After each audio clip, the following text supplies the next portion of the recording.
कसा आहे हा बाबा आमटे नावाचा माणूस? झकासपैकी थोराड, मात्र ओबड धोबड नव्हे. त्याचा देह घडवताना देवानं वऱ्हाडी औदार्य स्वीकारलं आहे.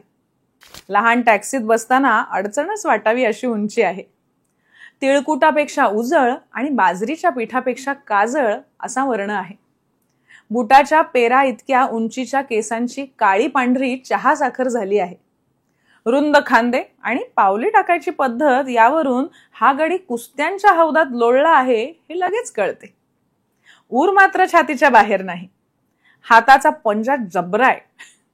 ज्या कोणाला कानफटीत बसला असेल त्याने खुणेनेच पाणी मागितले असेल. त्यांना खूप जण आमटे गुरुजी म्हणतात. पण गुरुजीपणाचं बिरुद चिकटवण्यासारखी एकच गोष्ट होती, ती म्हणजे अंगात खादी कपडे होते. पण तोही लेंगा आणि सदरा बोलताना आपल्या पत्नीचा उल्लेख करत असे, मुलांच्याही काही गमती सांगत होते. स्वतःच्या त्या मुलांनाही महारोगी वस्तीत आपल्याबरोबरच ठेवत होते. म्हणजे इतरांची मुले हिंदी पढेंगे आणि आपली कॉन्व्हेंटमध्ये असलाही मामला नव्हता.